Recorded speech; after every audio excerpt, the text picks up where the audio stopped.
I'm Isis Romero, and this is the news in San Antonio.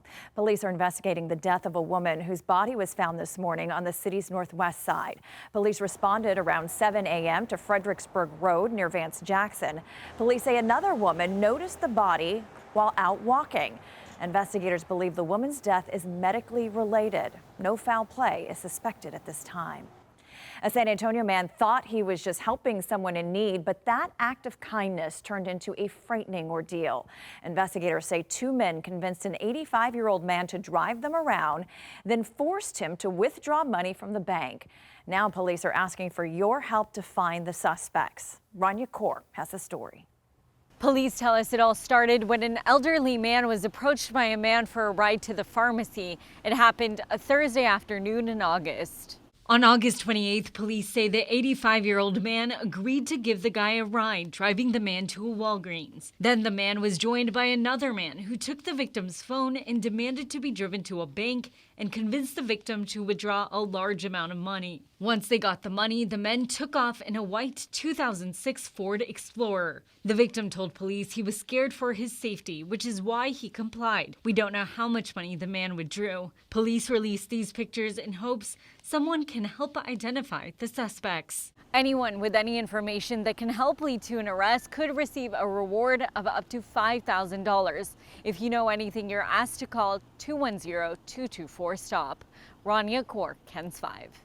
The government has been shut down for 21 days, and the San Antonio area is feeling the impact. Food Bank President Eric Cooper says with so many federal workers and contractors here, missed paychecks are adding up fast. The food bank is preparing to help about 50,000 people, but that's just a small portion of the 189,000 expected to be affected. And there's also concerned SNAP benefits for nearly 300,000 local residents could be delayed if funding is not restored soon. A new twist in the fight over Project Marvel. Nonprofit groups Cops Metro is now taking legal action involving the state's Ethics Commission and the San Antonio City Attorney's Office. Earl Stoudemire explains what the complaint is about and what the city has to say. Cops Metro is arguing that it's illegal for city council members to take a stance for a vote on Bexar County. They claim council members are campaigning when they do this while silencing opposition on Project Marvel. Under the Texas election code, city officials cannot use their position or influence to interfere with an election's outcome or to achieve another political purpose. However, they are permitted to provide public information, and the code does allow them to campaign and express political views on their own personal time, as long as it doesn't involve city resources. Leaders with Cops Metro say the No Project Marvel coalition also signed this complaint. Cops Metro has held their own rallies against Project Marvel, including one last month. The nonprofit says the plan for Project Marvel was rushed without public feedback. The group also worries about spending changes the city would have to make if the plan passes. We want projects done that are in our neighborhoods that benefit the people of San Antonio, not billionaire interests that just want another stadium. Mike Phillips with Cops Metro says despite their opposition to Project Marvel, they don't have a stance on Proposition A involving Bexar County wanting to upgrade the Frost Bank Center in Freeman Coliseum. Cops Metro wants to also give feedback at future town halls being run by the city. We reached out to the San Antonio City Attorney's Office. They responded in writing saying, quote, "The city of San Antonio provided a fact-based framework for information at city council town halls open to the public. The complaints received about the town halls will proceed through the Ethics Review Board and Texas Election Commission's processes." For the latest information on the November election, stick with us on KENS 5 and KENS5.com. On the Northwest side, Earl Stoudemire, KENS 5. The head of the San Antonio Police Officers Association is raising concerns about public safety, both for the community and for officers on the job. Danny Diaz has been watching the Melissa Bettis trial, where 3 former police officers are charged in connection with her death. Diaz says he worries it could fuel hostility towards police. Sue Kalberg listened to his concerns. We've had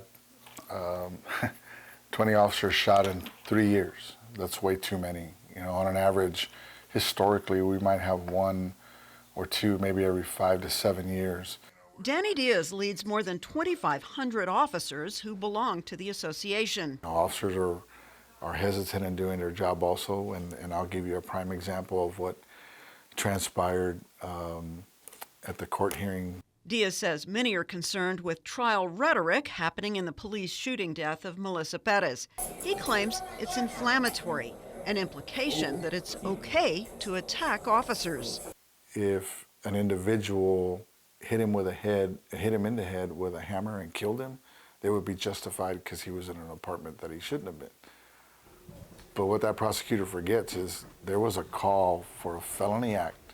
We did reach out to the DA. They never comment on pending cases, but beyond the trial, Diaz says he believes short staffing is a danger to officers and citizens. I was taught that the number one thing in crime prevention is visibility.